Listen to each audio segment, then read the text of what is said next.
8.1 10th class का trigonometry का question number 7 cot theta equal to 7/8। तो उसमें वैल्यू पूछी है 1 plus sine theta 1 minus sine theta upon 1 plus cos theta और 1 माइनस कॉस थीटा। और सेकंड क्वेश्चन है कॉट स्क्वायर थीटा। तो सेकंड क्वेश्चन में पहले बाद में जाएंगे, पहले हम इसको इवेल्युएट करते हैं कि कैसे कैसे यहाँ पर होगा।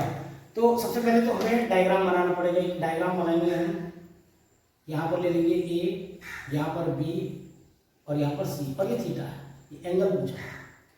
अब यहाँ पर देखिए सबसे पहले पूछा है कि कॉट थीटा इक्वल टू 7/8। तो कॉट की वैल्यू क्या होता है? Base upon perpendicular. यहाँ पर लिखेंगे cot theta equal to base upon perpendicular.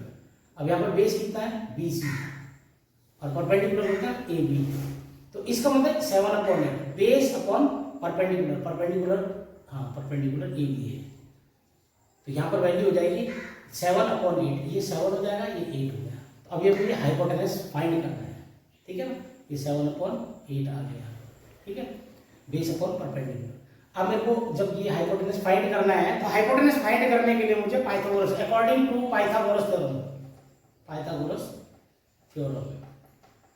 Theorem क्या है? AC square equal to AB square plus BC square.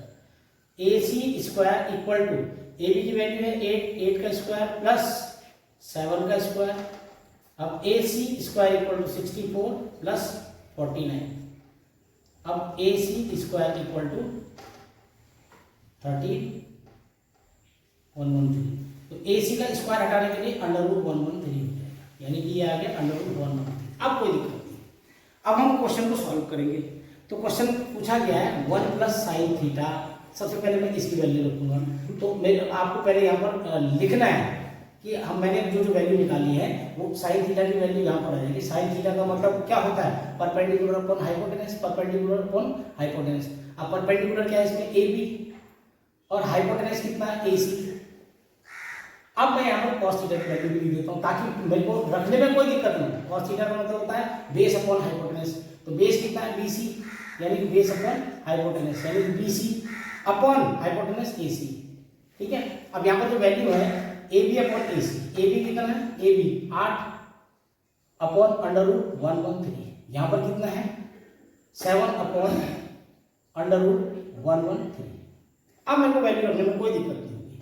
अब यहाँ पर देखिए क्वेश्चन जो दे रखा है ऊपर से, ये वाला क्वेश्चन, ये जो दे रखा है इसको सॉल्व कर रहा हूँ। यहाँ पर लिखा 1 plus 8 upon √113, 1 minus 8 upon √113 upon 1 plus cos theta की value 7 upon √113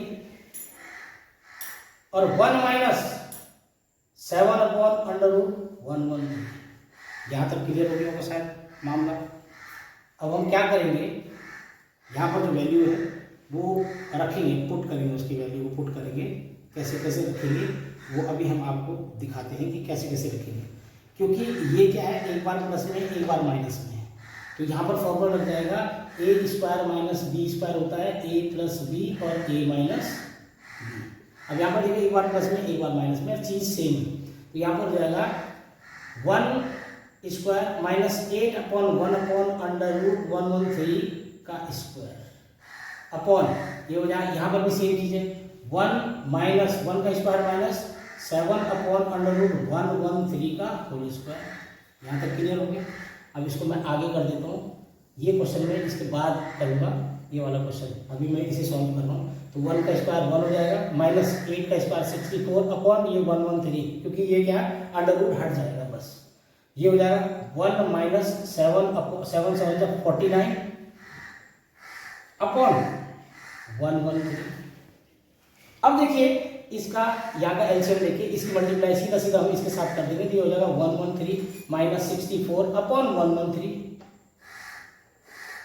upon 113 minus 49 upon 113।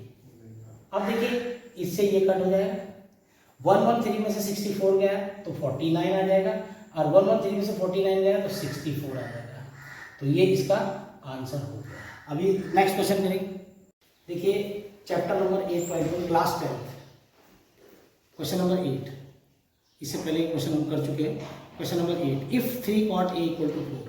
तो हमें चेक करना है कि 1 minus tan square A upon 1 plus tan square A equal to cos square A minus sine square A, यानी कि ये equal है या नहीं है ये हमें चेक करना है पहले इसमें लगा के। तो सबसे पहले हम क्या है इसको देखेंगे, यहाँ पर लिखा हो 3 cot a equal to 4, then cot a equal to 4 upon 3, इतना आप लोग सभी जानते हैं। अभी हमने इसको सॉल्व करने के लिए डायग्राम बनाना है। डायग्राम में क्या करेंगे हम, ये a है, ये b है, ये c साइड है। अब वो पूछ रहा है cot a की वैल्यू 4/3, तो cot a का मतलब क्या होता है, cot a का मतलब देखो a साइड है, इसका मतलब ये बेस हो जाएगा, ये परपेंडिकुलर हो जाएगा। तो cot a का मतलब होता है base upon perpendicular, base upon perpendicular.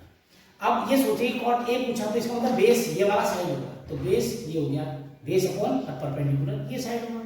अब हमें ये वाली साइड भी फाइंड करनी है क्योंकि हमें tan स्क्वायर की वैल्यू और cos स्क्वायर की सारी वैल्यू लगानी है, तो इसलिए हमें पहले पाइथागोरस तो अकॉर्डिंग टू पाइथागोरस थ्योरम देखिए यहाँ पर हो जाएगा AC square equal to AB square plus BC square. तो AC स्क्वायर फाइंड करने के लिए AB स्क्वायर क्या है 4 का स्क्वायर प्लस 3 का स्क्वायर, तो AC square equal to 16 plus 9। अब ये AC square equal to 16 plus 9 होगा 25, तो AC का स्क्वायर हटाने के लिए बार बार बताता हूँ 25 मतलब मेरे को अंडर रूट लगाना पड़ेगा।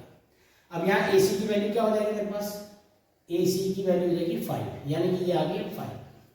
अब मेरे को क्या करना है क्वेश्चन में चेक करना है, यानी 1 minus tan square A upon 1 plus tan square ए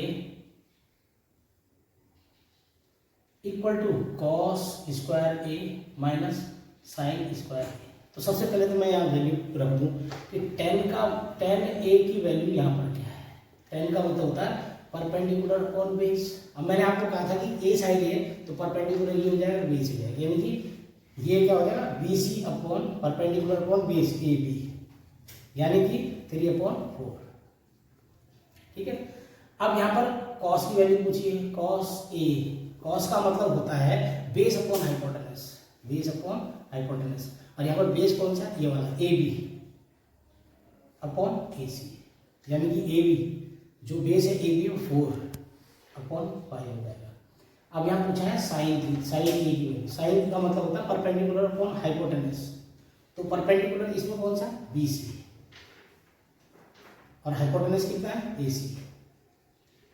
ठीक है, मैं आपको फिर बता देता हूँ, टेन का मतलब होता है परपेंडिकुलर अपॉन बेस, परपेंडिकुलर इसमें ये वाला है BC अपॉन AB, ठीक है 3/4। कॉस की वैल्यू होती है बेस अपॉन हाइपोटेनस, यानी बेस ये वाला या हाइपोटेनस, बेस क्या है AB अपॉन AC, यानी 4/5। साइन का मतलब होता है परपेंडिकुलर अपॉन हाइपोटेनस, यानी कि परपेंडिकुलर कौन सा है इसमें BC अपॉन AC, तो इसका हो जाएगा परपेंडिकुलर जो था 3/5। अब मेरे को वैल्यू पुट करनी है, 1 माइनस क्वेश्चन में क्या 1 माइनस 10 की वैल्यू कितनी 3/4 का स्क्वायर अपॉन 1 प्लस 3/4 का स्क्वायर इक्वल टू में भी देखो कॉस की वैल्यू रखनी है, कॉस की वैल्यू 4/5 का स्क्वायर माइनस साइन की वैल्यू 3/5 का स्क्वायर। अब इसे सॉल्व करेंगे, 1 माइनस 3 3 9 4 4 जा 16 अपॉन 1 प्लस 3 3 जा 9 4 4 जा 16 इक्वल टू 4 4 जा 16 5 5 जा 25 माइनस 3 3 जा 9 5 5 जा 25। यहाँ तक क्लियर हो गया होगा आई थिंक। अब मुझे क्या करना है, इसकी मल्टीप्लाई इसके साथ करनी है, तो यहाँ पर ये देखिए मैं थोड़ा सा साइड में कर रहा हूँ, 16 minus 9/16 upon 16 plus 9/16 equal to, ये देखिए यहाँ दोनों का एलसीएम सेम आ जाएगा क्योंकि बीच में माइनस है, तो यहाँ 25 आ जाएगा, ऊपर में 16 में माइनस 9, 16 में से 9 गया कितना बचेगा 7, आई थिंक इतना ही बचना चाहिए। ठीक है, यहाँ तक तो क्लियर हो गया क्योंकि अपॉन में एलसीएम में है, ऊपर माइनस नहीं रखा है। अब यहाँ से देखिए इससे ये कट गया, 16 माइनस 7 कितना हो गया, 16 माइनस 9 इक्वल टू 7 हो गया, और 16 प्लस 9 25 हो गया।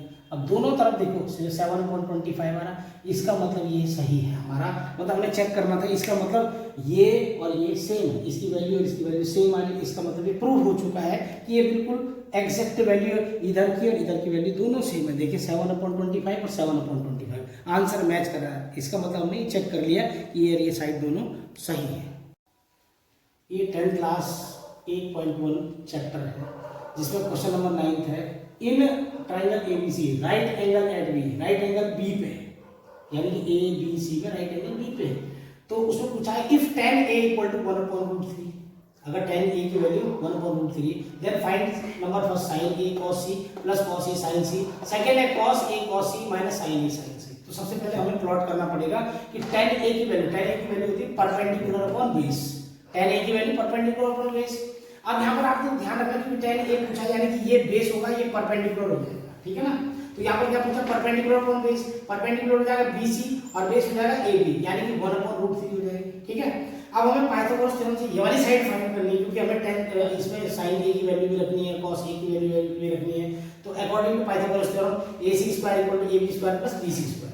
अब यहाँ पर देखेंगे AC² = AB की वैल्यू क्या, √3 का स्क्वायर प्लस BC की वैल्यू कितनी है हमारे पास, 1 का स्क्वायर। अब AC² = 3 + 1, AC = अब मैं स्क्वायर हटाऊं तो अंडर लगा दूंगा तो AC की वैल्यू 2 आ जाएगी, 2 लिख दिया।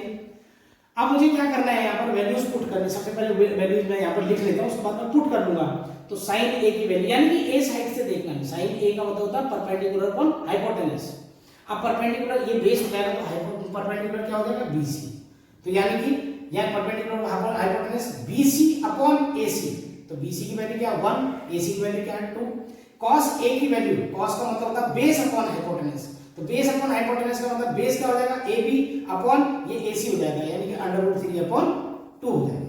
अब cos C की वैल्यू, तो cos C में बेस ये हो जाएगा, तो cos की वैल्यू होती है बेस अपॉन हाइपोटेनस।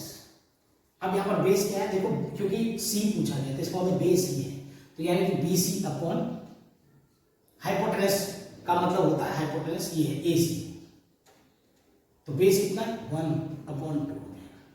अब चौथा मेरे को चाहिए, क्योंकि मेरे को sin A मिल गया है, cos A मिल गया है, अब मेरे को cos C मिल गया है, ठीक है। अब मेरे को sin C चाहिए, sin C। अब sin C का मतलब परपेंडिकुलर अपॉन हाइपोटेनस। अब C से पूछा है तो परपेंडिकुलर अपॉन हाइपोटेनस, इसका मतलब परपेंडिकुलर ये होगा हाइपोटेनस, यानी कि AB अपॉन AC। AB कितना है √3 और AC कितना 2। अब मुझे कोई समस्या नहीं, क्योंकि मेरे को अब ये वैल्यूज पुट करनी है। अब मैं पहला वाला जो क्वेश्चन दे रखा है यहाँ पर, ये sin A cos C plus cos A sin C, इसमें प्लॉट करते हैं।